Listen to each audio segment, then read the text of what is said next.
let me have a look here. Just getting started here. All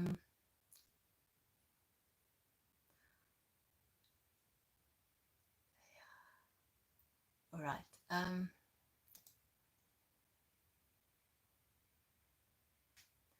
There we are. Okay, I can see that we're on now. Hello. So yeah. Happy birthday to me. I became 47 years old yesterday. So this is my first or second day. I am 47 years old. That's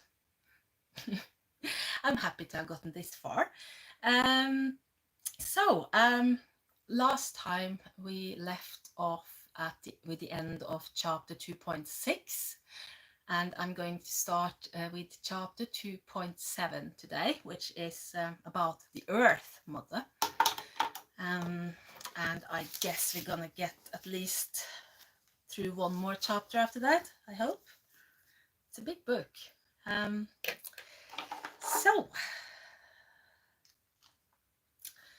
Happy to see that someone is here. Hello. I want to do something about this light. Oh, it's too much in my face. Maybe that's good. Maybe that's okay. Okay, I'm gonna put on my reading glasses. And we begin. Chapter 2.7, Earth, the Ancestral Mother. Heiler Aesir, heilar åsynjur, heil sjå in fjölnyta fold. Mål och manvit, gefit åker merom tveim, och läknis händer medan lifom. Hail the Aesir, hail the åsynjur, hail the gods, hail the goddesses. Hail the powerful, sacred earth. May eloquence and wisdom be granted to us too, and healing hands in life. Yggdrasill, stanza 4, the Poetic Edda. Now, in the previous chapter, we saw that the powerful giantess, Night of the 900 heads, mated with Odin, the spirit, and gave birth to Jordr, the Norse word for earth. I have always thought that the name is conspicuously similar in sound to Urdur, the oldest fate. According to the Völuspå, Jordr, that means earth, was then impregnated by her older relative, the sun goddess, whose life-giving rays made the green vegetation grow from the rocks of the earth goddess. According to Snorri, who probably could not make sense out of this seemingly female-on-female procreation, Earth was impregnated not by the sun goddess, but by her own father, Odin, the spirit.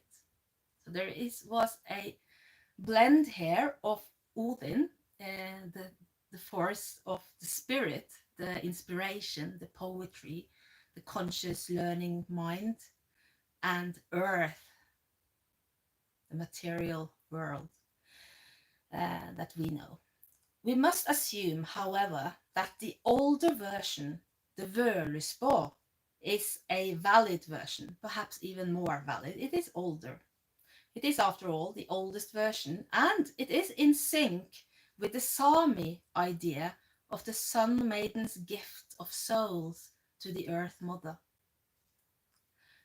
As to the sun's impregnation of the earth, we must probably take a different approach than the idea of procreation by mating.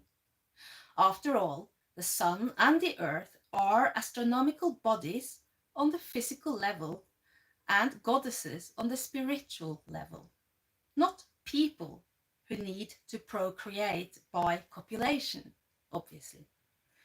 So if we rid ourselves of the concept that such mythical entities must copy our own biological functions, we will see that the sun as a source of soul rays and the earth as a place where the souls may grow.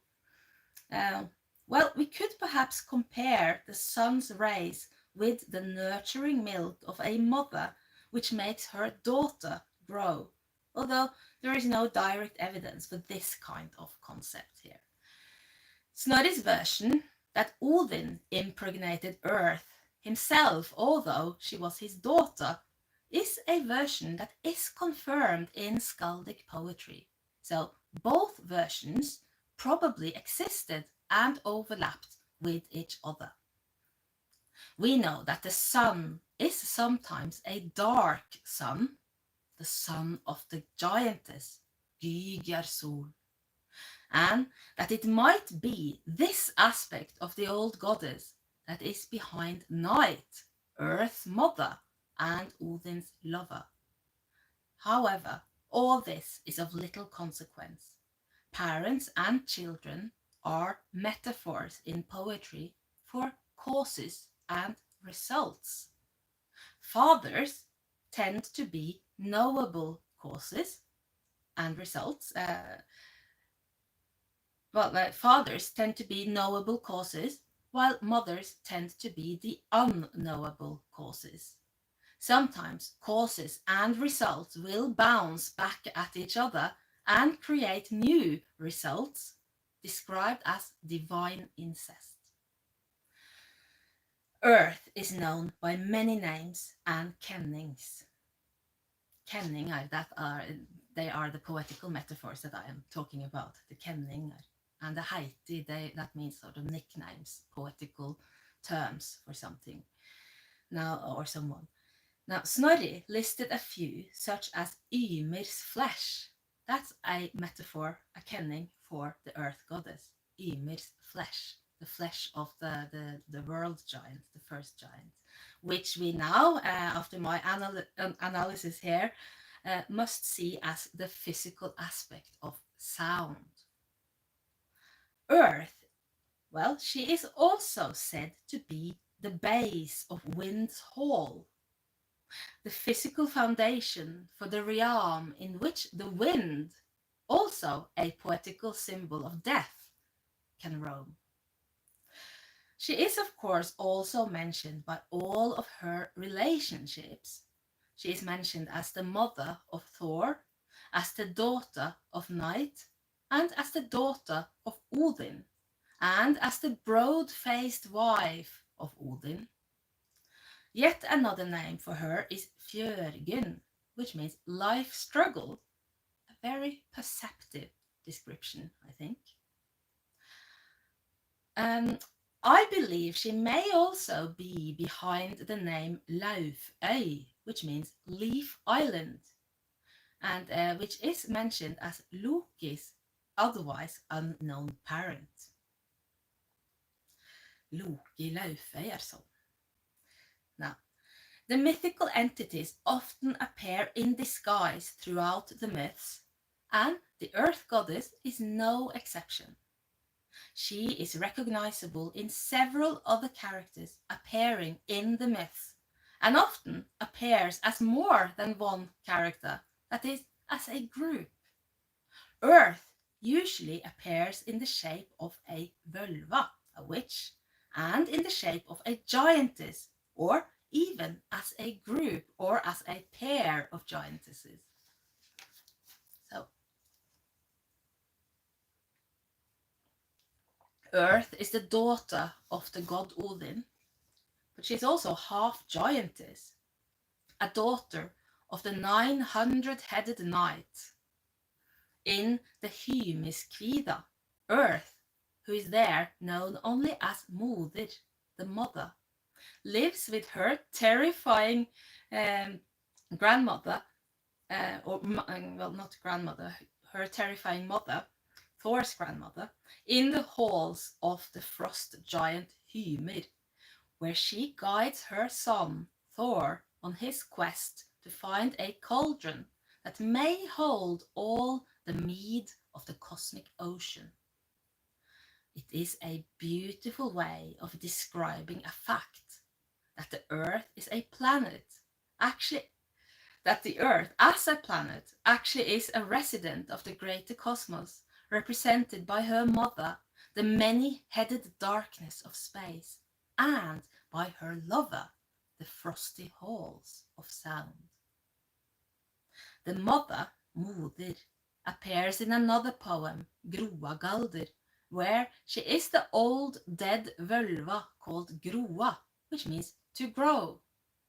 And Groa, to grow, rises from her grave to teach her son the charms that he will need on his quest for the sun-bright maiden. A similar dead witch, or Völva, is woken up from her grave situated to the east of Hel's gates, to the east of Death's gate, woken up by Odin to sing her secret songs of fate.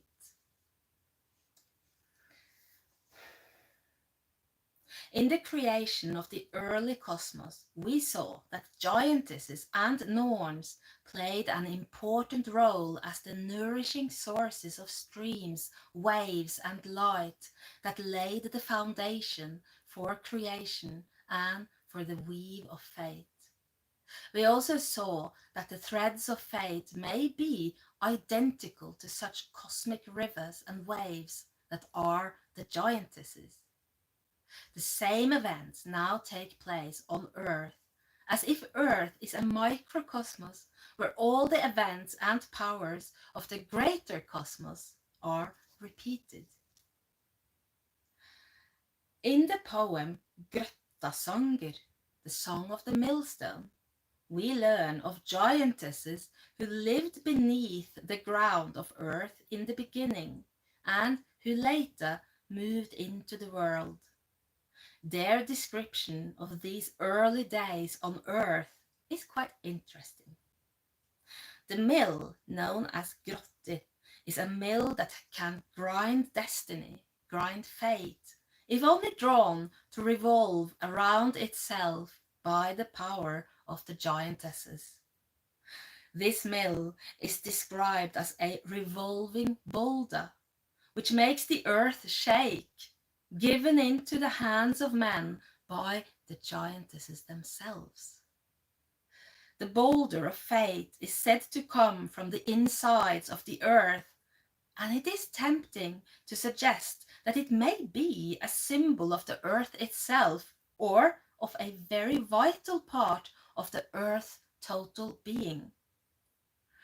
The giantesses, known as Fenja and Menja, which could mean achiever and rememberer, will they sing their ancient song describing their own origin.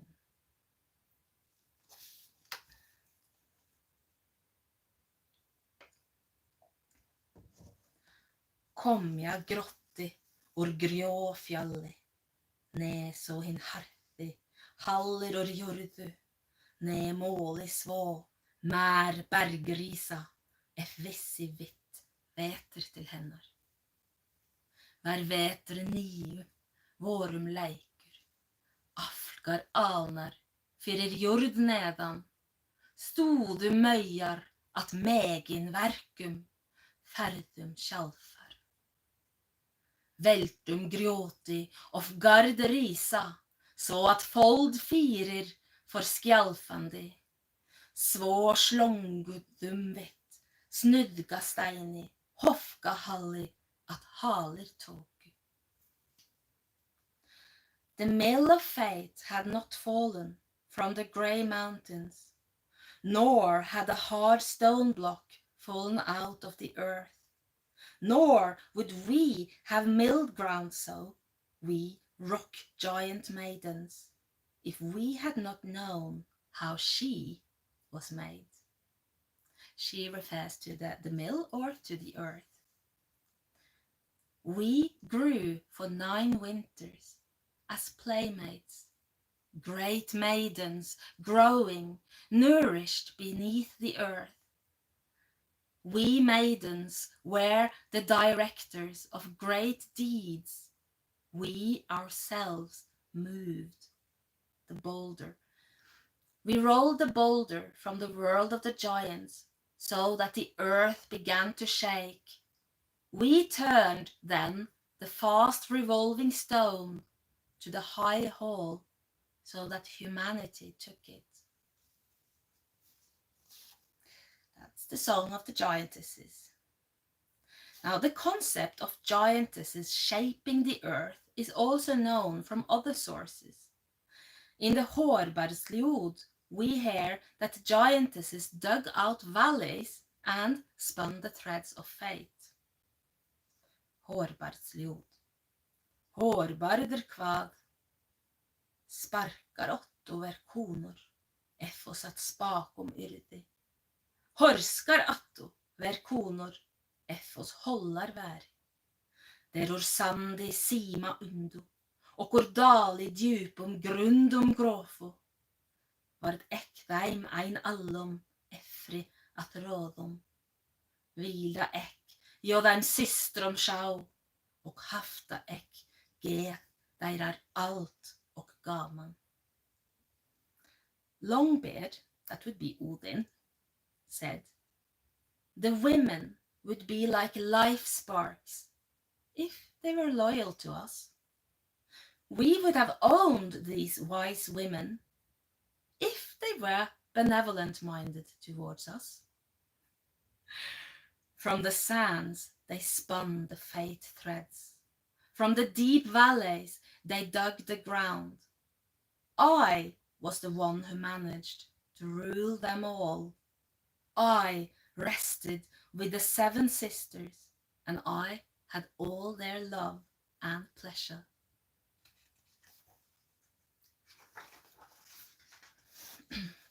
Now, the 7 sisters is a formula also mentioned in the Song of the Sun, the Solarliod, as I quoted earlier, where they are the 7 sisters between the other 2, council drink the oldest, and approaching spring the youngest.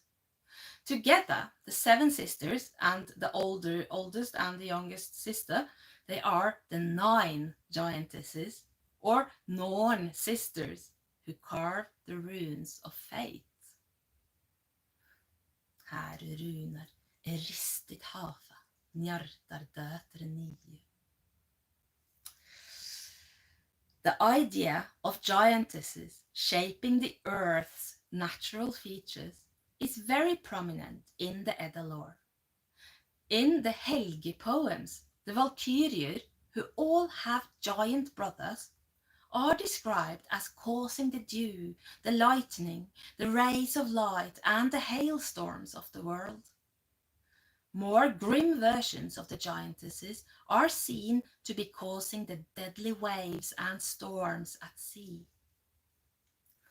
The greatness and importance of giantesses in Old Norse lore has often been overlooked by modern researchers, but is beginning to be appreciated by many. It is now known that giantesses were the objects of worship during the Viking Age, and that many giantesses were considered to be the ancestral mothers of tribes and royal clans and dynasties. Kings and chiefs would symbolically marry the giantess ancestress in order to legitimize their rule, since the giantess seems to have represented the land and the fate of the tribe or the clan or the dynasty. To illustrate the awesomeness of giantesses, as well as an actual Viking Age explanation for how it is possible for a man to marry a giantess, let us quote from Saxo Grammaticus, where a giantess reveals her shape-changing powers to a prospective human lover. I'm not going to read this in Old Norse because it wasn't written down in Old Norse. It was written down in Latin, and that's just a bit too much. I'm very rudimentary about my Latin, so I read the English translation by Oliver Elton, I think. This is from Gesta Danorum, the History of the Danes, chapter 1.22, where a giantess explains how she can actually lay with men, even though she is also extremely huge. So, here we go. Young man, do not fear the dealings of my bed. I change my corporeal shape in twofold manner. A double law I enjoin upon my sinews, moulding myself in alternating fashion, shifting my shape at will. My neck touches the stars and soars high near the thunderer, again rushes down and bends to human capacities, pulled away to earth and from the vortex of heaven. Lightly I transmute my body by variation, fluctuating in aspect. Now a tight cramping bunches my limbs, now a freedom of height unfolds them, and lets me touch the topmost clouds. Now squeezed to dwarfish size, now my pliant knees are stretched, while my features change like wax. The old man of the sea can do as much. Of indeterminate nature is my two-formed shape, draws in vast expanse, only to thrust out its unlocked parts, then roll them in a ball, distend, contract, swell out, shrink, grow apace. Immediate transformation gives me twin conditions, separate lives. I become huge to fight the fierce, but small to lie with men.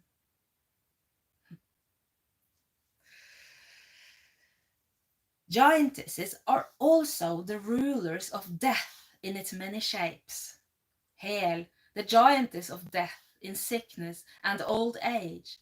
Ron, the giantess of death in drowning. And Skadi, the giantess of death in the wilderness and of injuries. In the more glorious kinds of death, we have Freya and the Valkyriur. But the giantesses, the Norns, the Valkyriur, and the goddesses all overlap in the sources.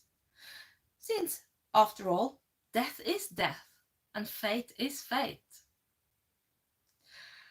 So they merely take different forms at different times and with each individual who experiences either death or fate. In the Song of the Millstone, the overlapping functions of giantess, Norn, and Valkyria are particularly clear. As soon as the earth, the fast revolving boulder and the mill of destiny, is brought into the realm of human beings, the giantesses, who had played such an important role in making these primeval movements happen, begin to walk the earth in the shape of fate goddesses, playing the role of Valkyriur, as they say in the Grottasanger. En vit sidan att svidhjodu framvisar tvär I folkstigum. Støyptum stilli, studdum annan. But later we, in the land of the Swedes, we too who know fate, moved among people. We overthrew some and supported others. Basically, they are describing themselves, after having described themselves as very powerful giantesses who formed and shaped the earth from inside, and who then started to make the mill of destiny, or the boulder, revolve around itself, somehow still inside the earth, and then giving this power of fate to humanity. Then they start moving in the world and they act like Valkyrie, choosing who is going to die and who is going to start to decide fate, basically. So here is one of many examples of how giantesses and Norns and Valkyriur overlap in function, and that their identities might be extremely fleeting compared to how we are used to think of things. Now, I read. It is becoming increasingly obvious as we go along that the separation between the various female powers of the cosmos is severely blurred, and that the female entities, whether they be Åsynjur, Gygur, Valkyriur, or Nornir, all known under the common term Aesir, goddesses, overlap each other in function to such a degree that they may be identified with each other at every turn. They share basic attributes as powers of creative, dynamic energy and as powers of fate and death, to such a degree that it becomes difficult to truly separate them. It is truly, as Snorri declared in his Skaldskaparmál, all Åsynjur can be referred to by naming the name of another one and referring to them, to the one we really mean, by their possessions or deeds or descent. This means that in poetry and in mythology, basically, if you see the name of a particular character, it doesn't have to be about that particular character. You have to look for what this person, this character is carrying, owning, descending from, doing. That's how you decide who is really this character. That's a basic rule of Old Norse poetry, and it permeates all the myths as well. So this way of looking at the myths is the most true to how Old Norse skaldic poetry and Edda poetry worked back then. They had very fluid, fleeting minds. The separations and distinctions between different realms of cosmos and different beings, it all blurs together a lot. You can even call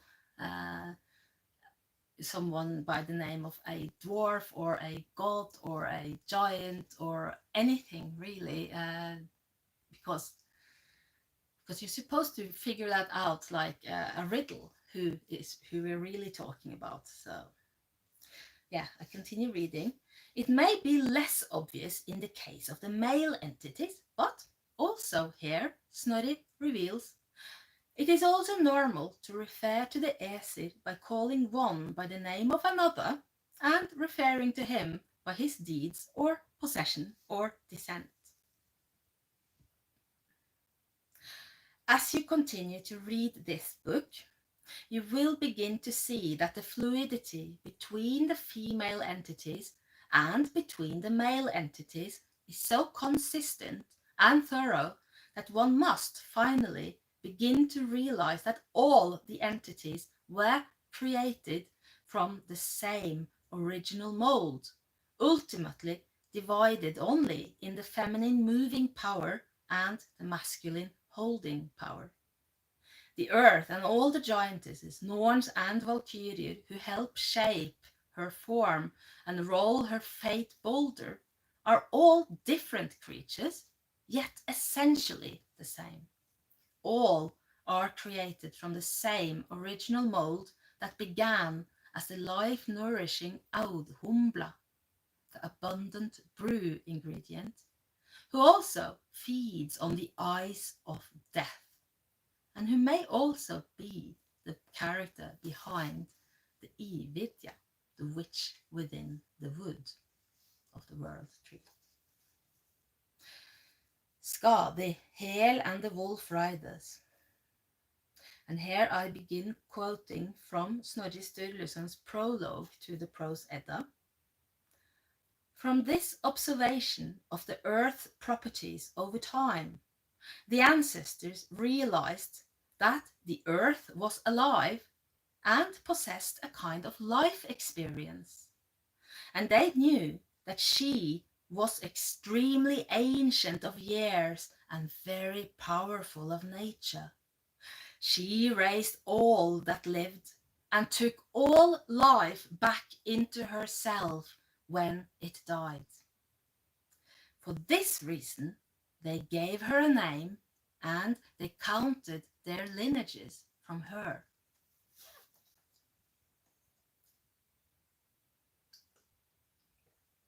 As Snorri suggests in the quote above, the earth goddess was, like Hel, a deity who both raised life and consumed it.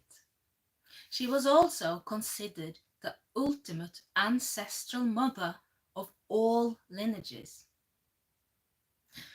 In Viking Age society, it was very common for clans to honor their ancestral mother, often a mythical being, and very often a giantess married to a god. The Norwegian professor Gro Steinsland has shown, since she first published her research results in 1991, that there is evidence of a cult of sacred marriage in Scandinavian prehistory that has greatly influenced Norse mythology. I tend to agree quite a lot with her thesis here. The sacred marriage happened in many different places, which is why it involved different characters. It was a ritual based on a myth of a divine ancestral father, a god such as Odin or Freyr, who married a giantess such as Skadi or Gerdir. There could also be evidence of a ritual where a human male married a goddess such as Freya. The giantess was the ancestral mother of the clan and seems to have represented the land and the fate of the people who lived in that land. The ritual meant that a king would legitimize his rule by ritually marrying this ancestral mother, and thus symbolically marry the land and the fate of the people, taking the symbolic place of the divine or legendary ancestral father. That was the role of the king. The sacred marriage may be a very old ritual introduced in Scandinavia already during the Bronze Ages, inspired by the Sumerian ritual where the king also married the patron goddess of the people. The association between the ancestral mother and the land is very strong, suggesting that the ancestral mother may be one tribe's version of the earth goddess. Skadi, whose name means injury or harm, also known as Underdis, which means goddess of skiing, is one quite famous giantess who became a bride of the gods and who was considered the ancestral mother of several Norwegian dynasties, who honored her as a goddess and as their ancestral mother. Her son by Odin, Sæmingr, became the ancestor of Norwegian royal and noble lines. Skadi could have been an earth goddess in the ancient days, associated with wild nature, mountains, hunting, serpents, wolves, and the underworld. After all, she is the power that puts a poisonous serpent above Loki's face in the underworld. Skadi is also a goddess of death and injuries, as her name itself and as the assignment Rock Bride suggests, as well as her association with wolves and serpents and the fact that her father is a giant in eagle hide who makes a lot of wind happening. And we know what that means, at least if you read before or heard these readings before. So, her name means something like fatal injury, and in poetry at least, she could simply be death in that particular aspect, death by fatal injury. when she is depicted as a huntress skiing in the wolf-haunted mountains. It could be an image of death hunting the living. This grim image of an earth goddess is actually quite fitting. As Snorri pointed out, the Mother Earth not only raised the life, but also took it back into herself when life died. As we will see in chapter 4, Skadi began as a more ambiguous character than what she appears to be in Snorri's later account, as a goddess of two faces, one for death and another for renewed life. The same image of death is found in Hel, who has a face that is half dark as death and half bright as life. Hel, whose name means hidden or hides, as in hides something, is also associated with wolves and serpents. She lives in the underworld, a kind of earthly version of the cosmic model mist world. Her realm is Niflheim, or Niflhel, hides in mist.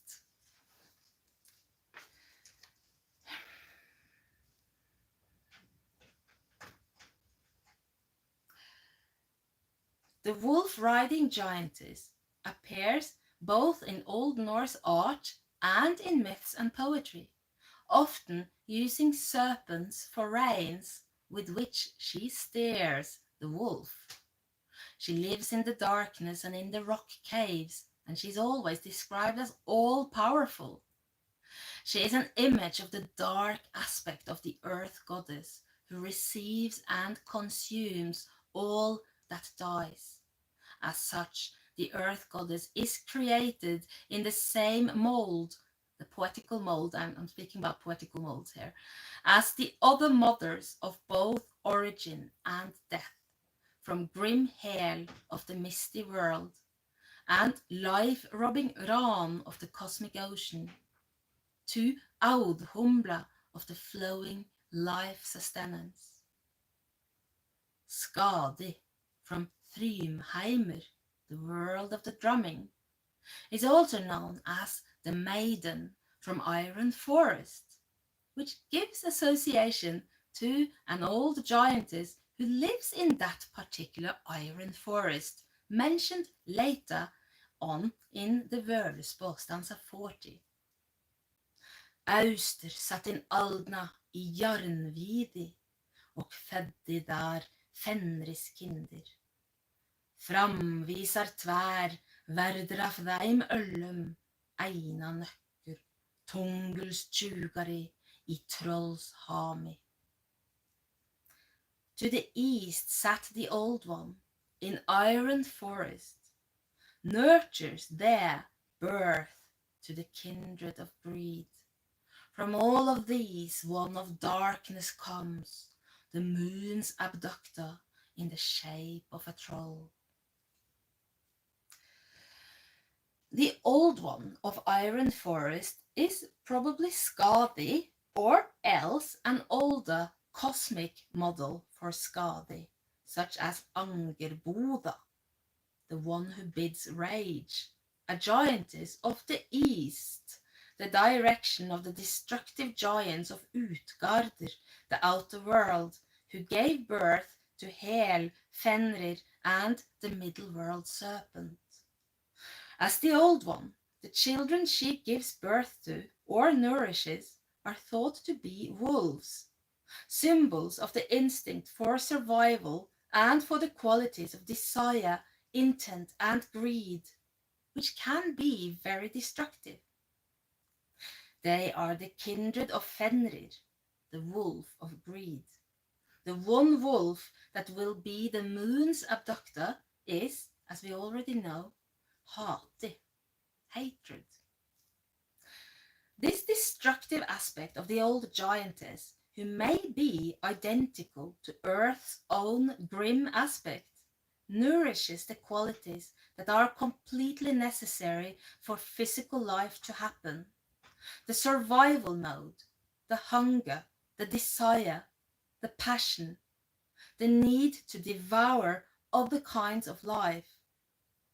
It is a two-edged sword, like the earth herself, a planet known by the name of life struggle. Odins wife. Odins kvarn rär og jardar skipi, modig og munad. Seglum hennar verður síðhlaðit, þeim ó tróreipum þruma. Odin's wife rows the ship of earth, eager for pleasures. Her sails will late be reefed, for they are hung with the ropes of desire. Solarljud, stanza 77. Just a moment, there is some...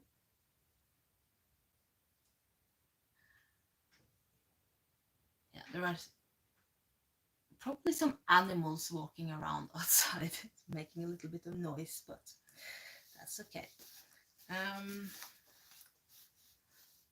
Now, Earth is counted as Odin's wife, as one of his wives. He has many wives, as you know. And she's also counted as one of the Aesir. As such, after the sun, she is the second Aesir to appear in the Völuspá. And she's also the third female power to exist after the third stage of creation. So after we talked about stages of creation. So at this third stage we have Odin, Vili, and Ve, and we have the sun, we have night, and we have earth.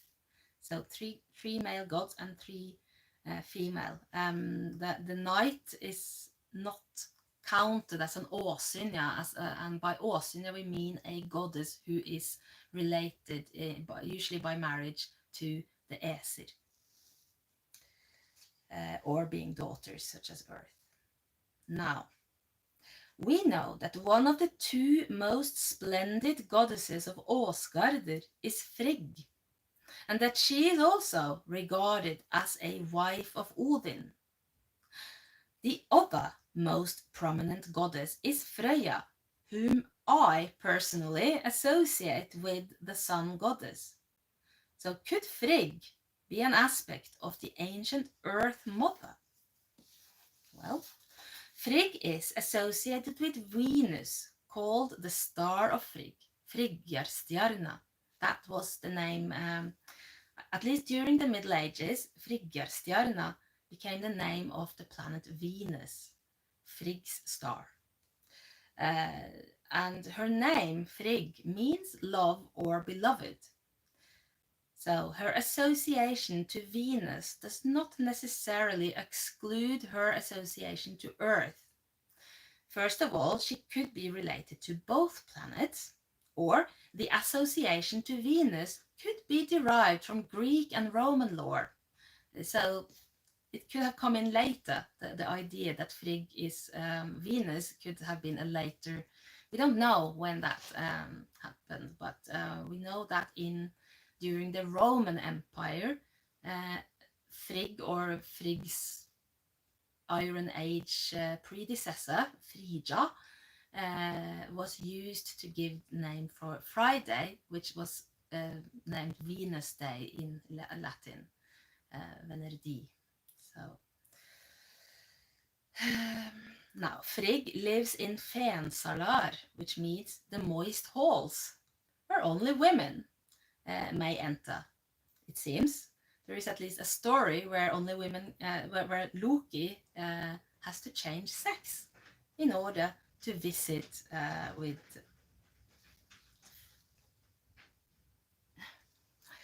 Sorry, something is happening, but I think it's autumn weather or animals. Anyway, yeah, where was I? So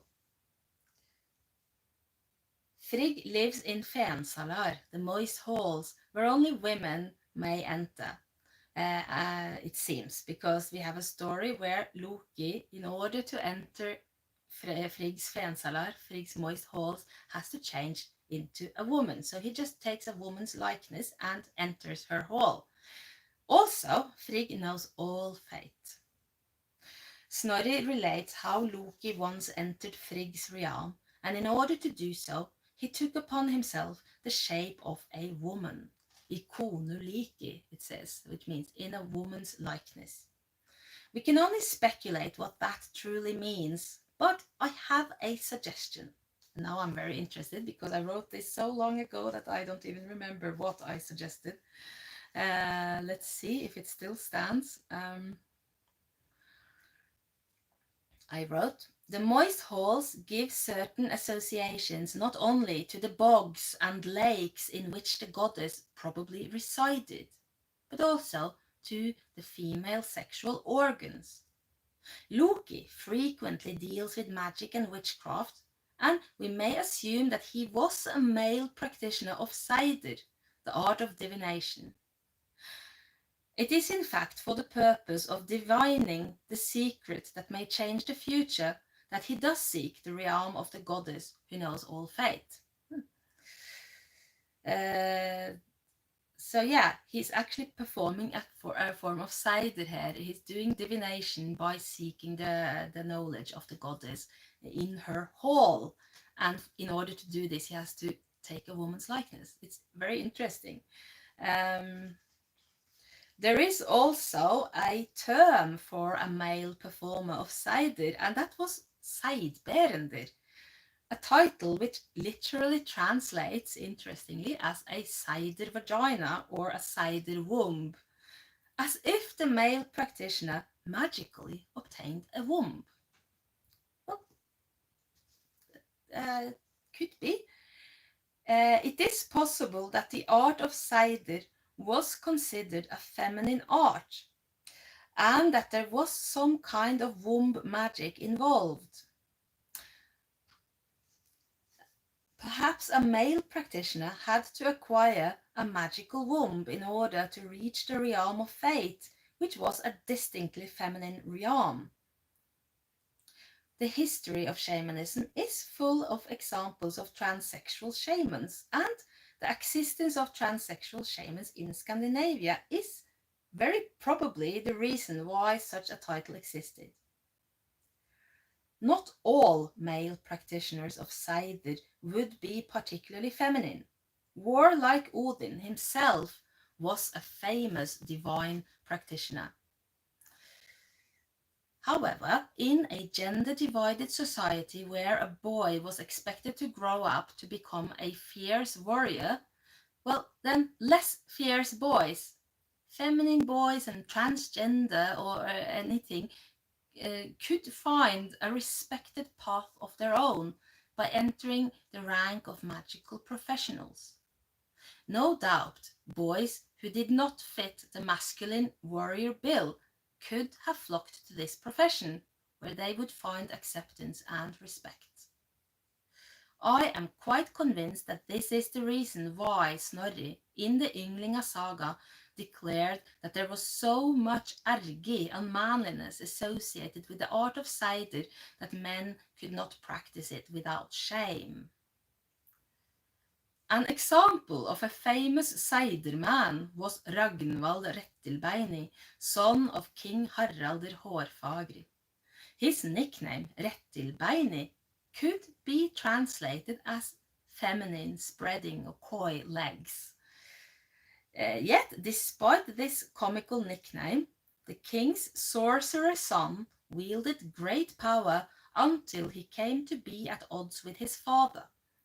The existence of multitudes of powerful and highly respected male practitioners in pagan times suggests that Snorri's attitude was a Christian influence and not a pagan one.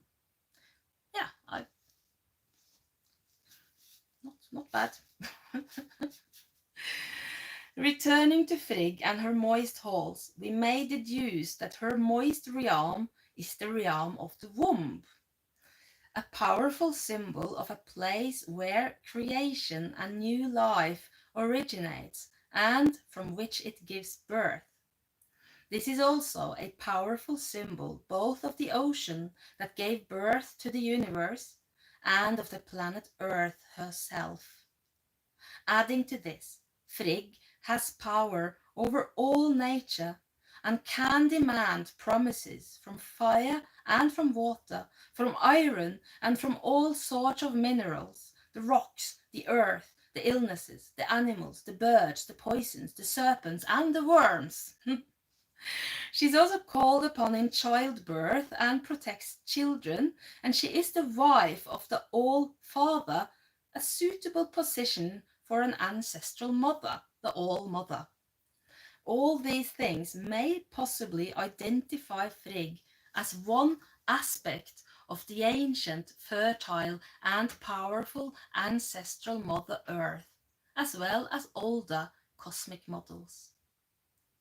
Frigg is called Fjørgvin's daughter, the daughter of Life Friend, and we should ask ourselves who this Life Friend is.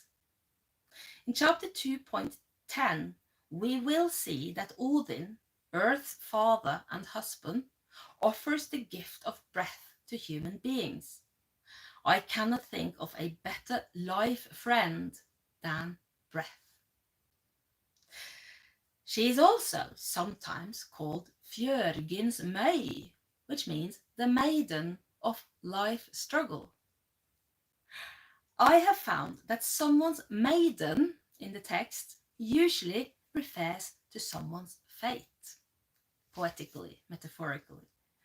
That the life struggle is the fate of Earth is a very comprehensible metaphor for our planet.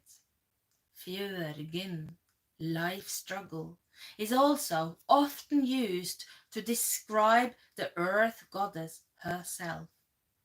Thor, Earth's son, is often, very often, called life struggle's son. A very common kenning for Thor is this, Fjørgyn's son. In the Solarljod, the Song of the Sun, Frigg is said to row the ship of Earth. Earth could itself be seen as a ship, a vessel in which we are all being transported through life, moving through the ocean that is our cosmos. The rower of the ship is the ruler of its fate, and Frigg is the fate of life struggle. There may be more potential candidates for the Earth goddess in the Edda lore other than Frigg and the giantesses, but it is hard to say. Frigg's son, Balder, is married to one Nanna Neprisdottir, Nanna, the daughter of the ring. The ring is a symbol of spiritual wholeness. Her name could possibly be related to understanding. In the Edda poem Hyndluljóð, stanza 20, Nanna is said to be the daughter of Nökkve, which literally translates as dark sacred space. Dark shrine, but dark sacred space. So it is not impossible that this is another way of saying night, identifying Nanna as the daughter of night and thus possibly as Earth herself. That was chapter 2.7 about the Earth and how the Earth may show up in the power of Earth may be showing up in Old Norse poetry, mythological poetry, in the guise of other characters. Now, let's see, how long have I been on? 1954. All right. Just a moment. I think I'll go on with the next chapter. And that. All right. Sorry. Chapter 2.8. The Earth Protective Field and Thor, the Thundergod, one of my favorites. Having discussed the Earth as both a planet, a Viking Age goddess, and as the ultimate ancestral mother of human lineages and the mold for many other goddesses, it is time to look at one very important property of planet Earth. Its electromagnetic field of protection, without which we could never have lived. In mythical language, this is the realm of Thor, the thunder god, born of Earth as her firstborn son. He is, in some way, our oldest brother. Could ancient people have known about the atmosphere and its electromagnetic field? Well, I can see no reason why they could not. Ancient people figured out the concept of atoms and of heliocentricity, that is the sun in the center, and many other complex insights based not on what they could perceive with their normal senses, but on observations of nature combined with logical deduction and probably intuition. It would seem that the Norse myth makers had somehow managed to perceive the electromagnetic field intuitively, and that they incorporated their ancient thunder god mythology into their insights. As mentioned earlier, myths may be read on many levels. On one level, we have the stories of a deity with an actual cultural history behind it. Thor, or actually Thor, the thunder god, is a deity associated with the sky, with thunder and with lightning, as well as with protection and with marriages. And he has very ancient origins.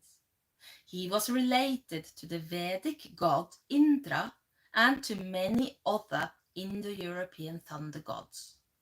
In 98 AD, Tacitus mentions an earlier Germanic version, Twisto, who had the son Manus. Manus had 3 sons who were the ancestors of all human lineages. In the Norse myths, Thor had a son called Magni, as in Latin Magnus the Great, and according to Snorri, he was the ancestor of the human Aesir. Like the Norse Thor, this German Twisto was born of earth, and his son was the progenitor of human beings, the first man. We are thus seeing a very old mythology that has been partly incorporated into Norse myths and into Norse pagan religion. The evidence for worship of Thor during the Viking Age is very strong and widespread. His hammer was as common a symbol as the Christian cross. On another level, we can see the spiritual approach to the lore. This is where we have no way of knowing whether the poets of the Edda invented this or whether it was an ancient tradition of understanding behind it. That is, we do not know how ancient this insight or this spiritual approach is. It could be exceedingly old, or it could be that the Viking Age poets of the Edda used and manipulated the lore of this popular god with purposes of their own. We can only state that the lore of Thor in the poetic Edda, as it is left to us, provides spiritual and life wisdom guidance. And this is something I'm going to come back to later in this book, I know, but let's continue with Thor. As the first man, the first son of Earth, Thor represents many of the challenges that a man or a woman or whatever will have to go through in life. We shall be exploring this spiritual lore at length in the chapter about the Son of Earth later. On a third level, we have the metaphysical approach, the scientific or pseudoscientific approach of the pagan philosopher who wants to explain the properties of cosmos through the language of myth. We do not know how old that approach is either. We only know that as a power of the sky, Thor is also used by the poets to describe electricity and the atmosphere from the perspective that they perceived it. This is when Thor must be understood by his nickname Hloridi, which could alternately translate as heat swinging back and forth, or as heat hurler, that is the one who hurls heat, as in lightning, or heat rider, like he is riding the lightning. Thor, the thunder god, appears as the great he-man of the Old Norse pantheon. In the myths about Thor, he is often referred to as the manly god, Thrudugur Ås. The adjective Thrudugur meaning manly, powerful, vigorous, and virile. In a pantheon of gods who appear to be able to take numerous shapes, including female and even birth-giving ones, Thor actually stands out as the most masculine god of Åsgarder. We could ask ourselves, what is all this masculinity about? I believe, and this is not something I think it should be, but what I think that they meant was that I believe it is all about protection, because the most important masculine function in Viking Age society was about protection, protecting your society against Vikings, for example. Thor is the son of earth. He is often called Thor Fjörgynson, Thor, son of life struggle. And his name means thunder, so he's thunder, son of life struggle, the earth, indicating his role, his primary role as the earth's child. He's actually more often called the son of his mother, the earth, than he is called the son of Odin.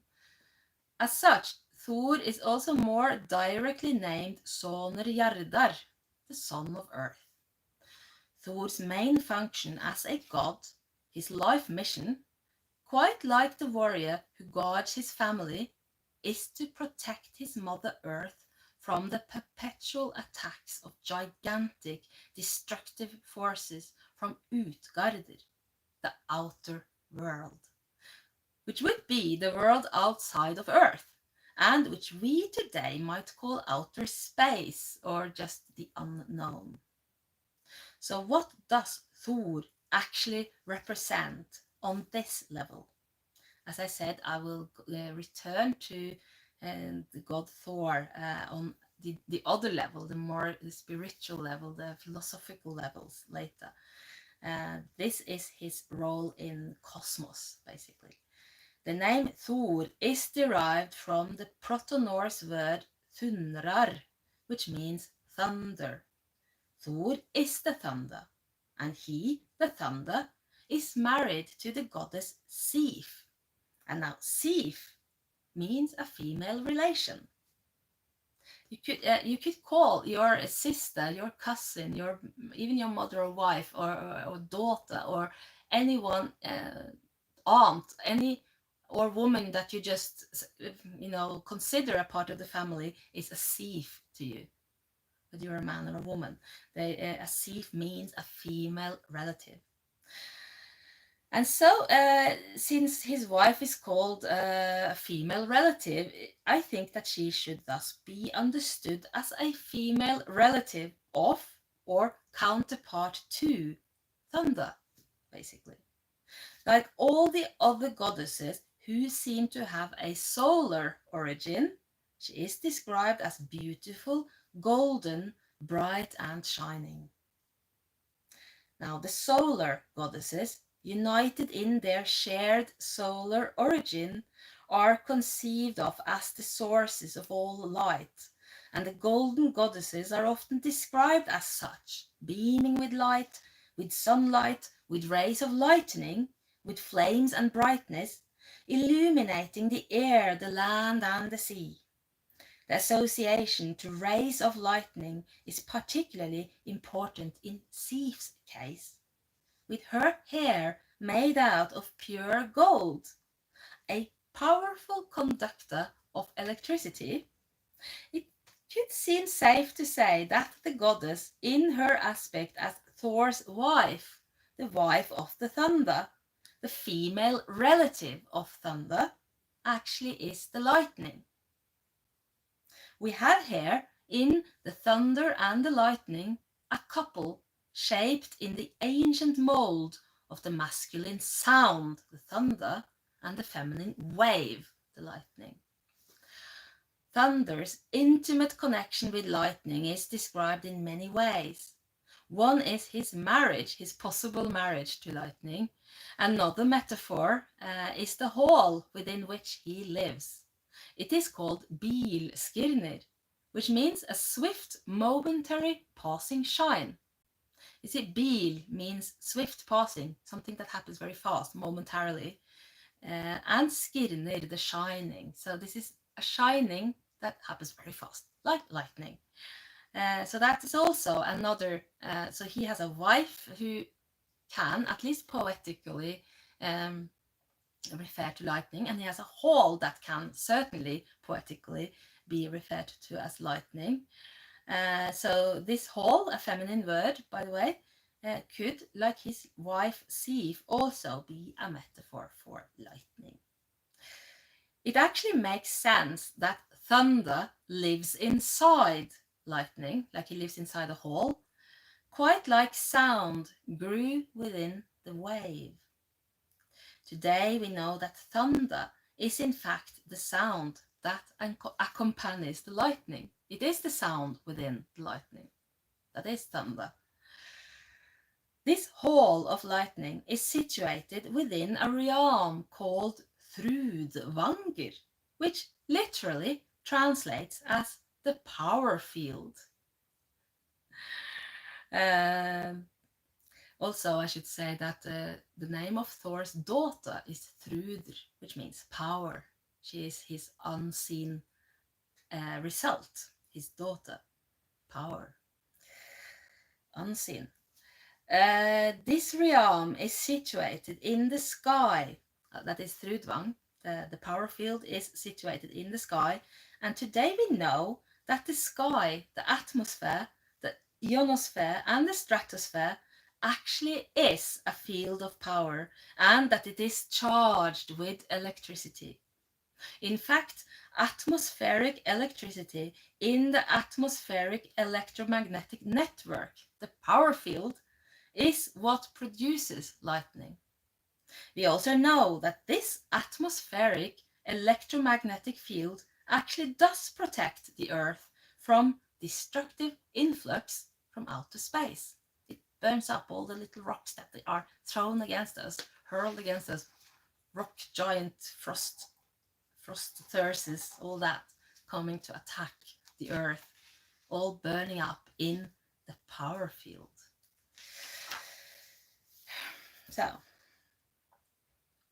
the fact that this thunder god lives inside the lightning, in the sense that he lives inside the hall of his swift passing shine within the power field, is married to the lightning, and that this lightning is situated within something called the power field, which is in the sky, and that his main occupation is to protect the earth from the negative influences of the so-called Utgarder, the outer world. Well, it may not prove that Old Norse people actually knew that the atmosphere really is a power field that does protect the earth from influence from the world outside, but the myth is a fairly interesting indication that at least those who made these myths may have known this. And there are, as we shall see, even more such indications. Let us have a look at Thor's most famous attribute, his hammer. Thor's hammer is called Mjolnir, derived from the Proto-Norse melunjar, which could be related to Old Slavic mlunju, Old Russian molnisha, which means lightning. So Mjölnir could mean lightning. It could also be related to Gothic, Malvjan, and Old Norse mala, which means to grind. So it's either his hammer either actually refers to lightning, which would be very natural, but also to a word for to grind something into tiny, tiny pieces. Thus, the meaning of the name Mjölnir, Thor's hammer, could be either something like the lightning bolt or the grinder or the milner. Both these meanings make sense and do not necessarily exclude each other. People in those days were big on double meanings. In the lore of Thor, we see that lightning is described with three metaphors: as the wife of thunder, as the hall of thunder, and as the hurling weapon of thunder. It is the hammer that gives Thor the power to protect. When Thor hurls his hammer, it will destroy the giants that threaten the world by grinding them into tiny particles before the hammer returns to his hands. And this is exactly what happens to the influx from outer space when it enters the electromagnetic field of Earth. This is actually exactly how the power field of Earth does protect the world. It turns things into little particles. Moreover, and here comes the best bit, we all know how electricity is conducted through metal, and that you need two ends that are polar opposites in order to make that power go around, to conduct it. In order for Thor to hurl his lightning bolt hammer and make it return to him in order to be hurled again, he needs to wear a belt, and this belt is made out of iron. This belt has a name. It is called the Megingjörður, which means the power belt. This iron power belt has to be fastened around Thor, and he has to wear an iron glove on the right hand and an iron glove on the left hand. The gloves are called jarngreipur, which means iron grip, and jarnglofi, iron glove. So you have a hand and you have a glove. And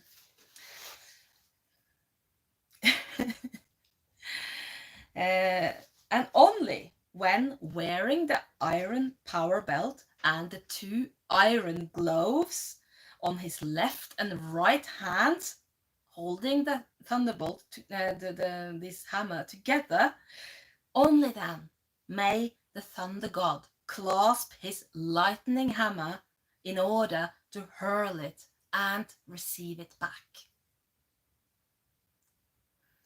It sounds conspicuously like the basic rules of how to actually make an electric circuit. Wearing the iron power belt and the iron gloves is the only way, the myths tell us, that he can control his lightning bolt hammer. Again, I would like to point out that people in the past were not more stupid than we are today. They had the same capacity of observation, analysis, and even ability, at least intellectual ability, to make experiments. They were expert craftsmen capable of making very advanced metal equipment, and I think it is perfectly possible that some people in the past may have figured out how electricity works. However, if you had managed to conduct electricity 1,000 years ago or more, you yourself and everybody around you would probably have considered this knowledge magical, sacred, divine, and probably a bit secret. The only way to transmit this knowledge would be through a sacred language, and that was poetry. And in the Old Norse world, poetry was based on metaphors, allegory, and myth. It would be easy to remember.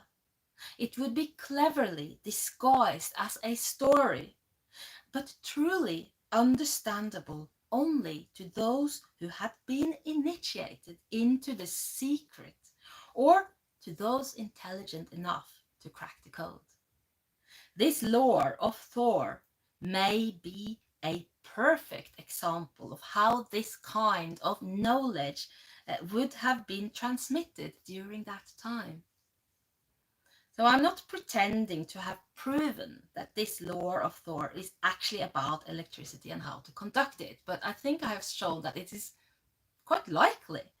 And this could in fact be completely coincidental, but my notion is interesting enough.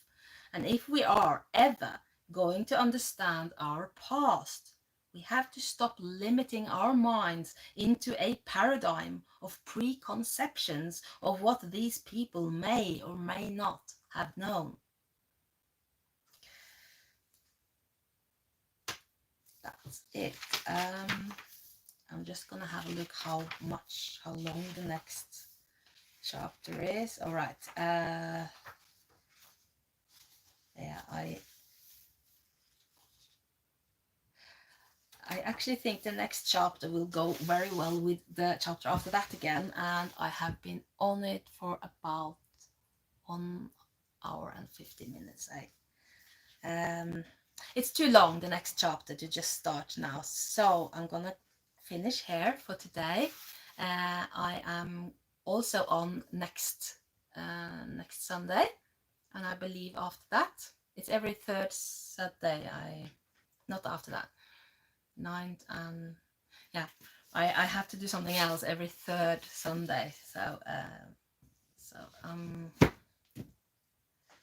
right. I'm gonna have a look and see if someone has asked anything, and I'm gonna give you some time. Sorry.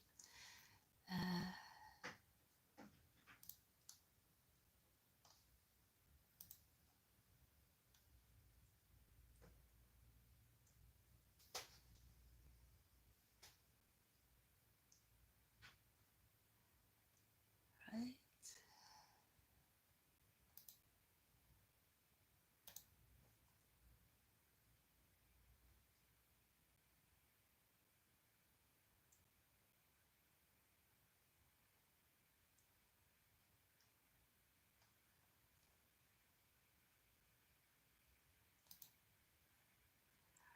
All right. Okay. Oh, quite a mess. Thank you so much for watching today, and I hope you enjoyed it. And I'll be back here next Sunday. So thank you so much for watching. It was fun today as well. Bye bye.